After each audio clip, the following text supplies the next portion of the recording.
Listen up, because this could change everything. Have you ever stopped to wonder why the nice guy who treats everyone well always ends up alone, while the dude who barely gives anyone the time of day has a line of women interested? Today, I'm going to reveal the brutal truth that Nietzsche discovered about attraction, a truth almost no one has the guts to admit. And no, it's not about being an asshole. It's about something much deeper. Imagine attraction as one abyss calling to another. It's not a magnet that attracts equals. It's a force that seeks depth, challenge, and power. Non-conformity. And that's exactly where you've been messing up big time. You know what's worse? The more you try to be the nice guy, the deeper you sink into this hole. It's a vicious cycle that destroys your self-confidence and leaves you increasingly frustrated. You miss out on real chances for connection because you're too busy pretending to be someone you're not. Think about it. How many times have you heard that dreaded line, "You're an amazing guy, but I just see you as a friend"? Stings, doesn't it? I know it does. And you know why? Because you've been taught wrong about what truly attracts. Pay close attention, because this is incredibly rare. After 8 years studying the psychology of attraction through Nietzsche's lens, I discovered patterns that few people apply. And today, you're going to understand everything. First, you need to understand one thing. Attraction isn't about superficial kindness. It's about what Nietzsche called the will to power. It's about overcoming. It's about being someone who is constantly evolving, not stagnant. Do you think women want a predictable guy? Wake up. They want someone who represents a challenge, an adventure, a journey, not a boring, bland final destination. Now I'm going to show you the 5 brutal signs that prove you're being rejected for being too nice. And for each one, I'll give you the exact solution. Pay very close attention, because this is confidential information that almost no one realizes. First sign: you always put her needs above your own. Sounds good, right? Sounds like chivalry. But you know what she sees? Weakness. A man without a backbone who can't even stand up for his own interests. Think about that time you cancelled your plans to be available for her. Remember.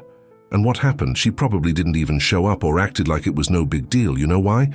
Because you showed her your time isn't worth anything.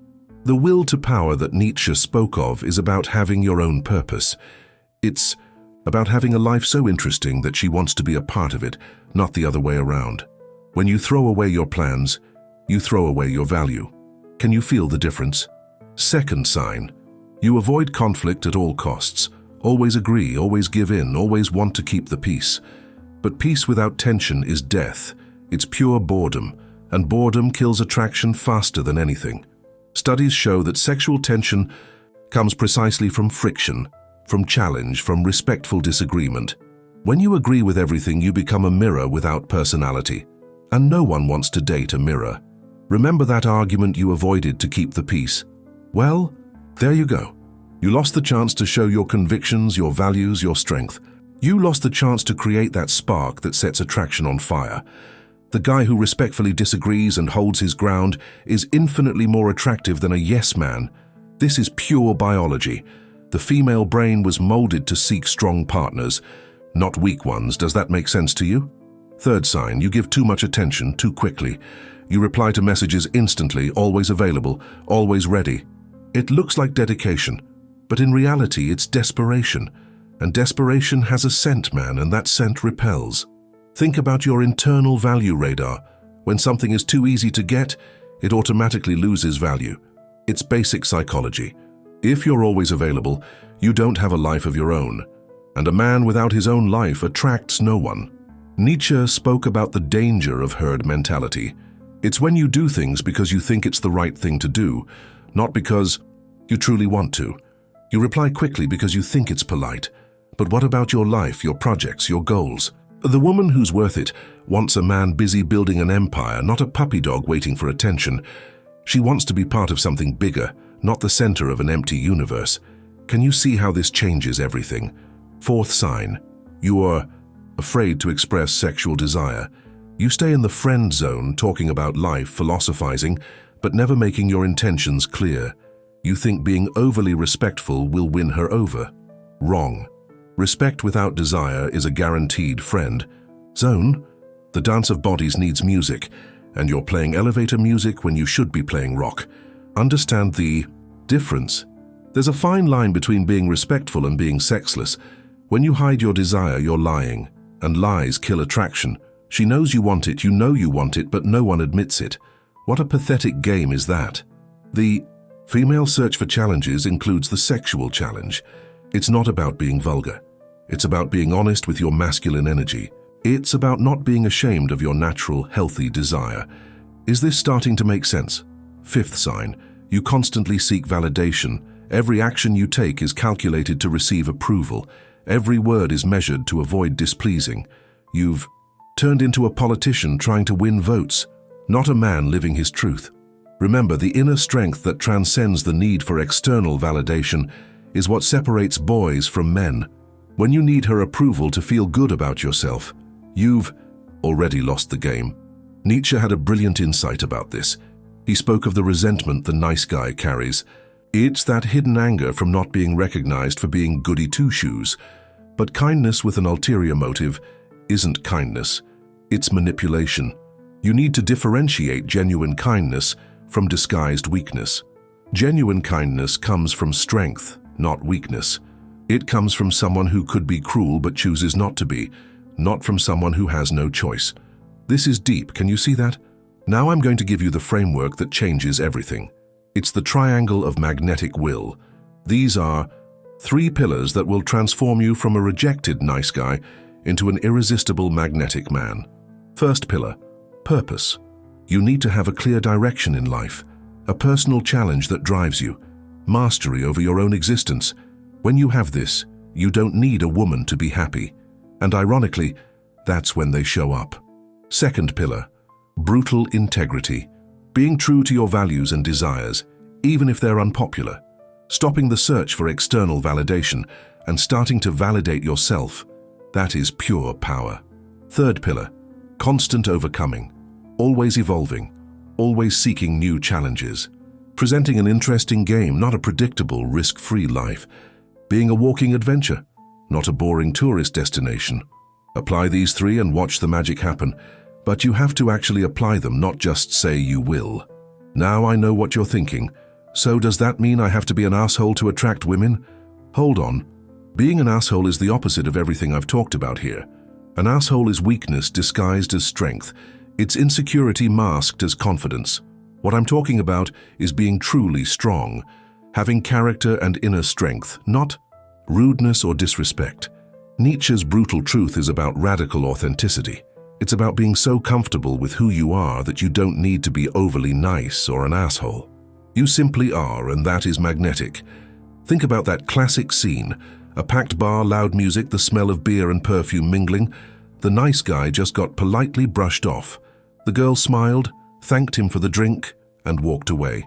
Meanwhile, at the next table, there's a guy who's barely paying attention to her, focused on his conversation with friends, laughing loudly, living his life.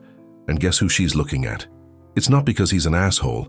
It's because he has his own life, his own energy, his own purpose. He's not there begging for attention. He's there living, and she wants to be a part of it. Do you understand the brutal difference? You've spent your whole life thinking that being nice was the way, that if you were good enough, respectful enough, available enough, she would finally value you. A lie, a cruel lie that keeps you trapped. Attraction doesn't work by logic. It works by emotion, and emotion needs a roller coaster, not a carousel. It needs ups and downs, not a straight line. It needs mystery, not an open book. Always remember this. You don't need to be mean to be attractive. You need to be real. You need to have substance. You need to be someone who adds value, not someone who begs for attention. The nice guy who gets rejected isn't rejected for being good. He's rejected for being fake, for not having his own identity, for being a chameleon trying to please everyone and ending up pleasing no one. How many opportunities have you missed because you were afraid to be yourself? How many amazing women have passed you by because you were too busy pretending to be perfect? Wake up, man. Time is running out. The life of ascension that Nietzsche preached is about always climbing, always improving, always challenging your limits. It's not about reaching a comfortable place and stopping.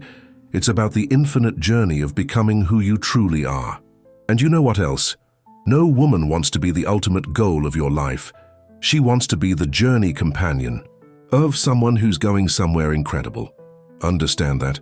When you make her your entire world, you're saying you don't have a world of your own. And that's the opposite of attractive. It's pathetic. And deep down, you know it. You just don't want to admit it. Pay attention, because this is crucial. The difference between the rejected nice guy and the magnetic man isn't in how well he treats women. It's in how well he treats himself, how much he respects his own time, energy, and purpose. You need to stop being the hero of her story and start being the hero of your own story. She doesn't want a sidekick. She wants a protagonist who allows her to shine too. The rare secret that few apply is this: brutal authenticity combined with unwavering purpose creates a gravitational force that naturally attracts. It's not a technique, it's essence. Think about how many times you've modified your personality to please others, changed your opinion, your tastes, your plans, all to be accepted. And where did that lead you? To the friend zone? To rejection? To frustration? Now imagine if you had maintained your essence, if you had said no when you wanted to say no, if you had stuck to your plans when they were important, if you had expressed your desires without fear. Where would you be? That's what I'm talking about. It's not about being different, it's about being yourself at maximum power. It's about stopping apologizing for existing and starting to occupy your space in the world. The women who are worth it want this. They want a man who knows who he is and where he's going, who has his own opinions and isn't afraid to express them, who has his own life and invites her to be a part of it, not someone who makes her his entire life. Can you see how liberating this is?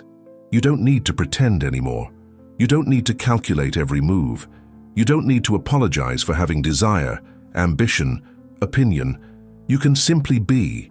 And that, my friend, is irresistible. Remember, an abyss calls to another abyss. Depth attracts depth. Superficiality attracts nothing. When you stop being shallow and start developing real depth, the right women will notice.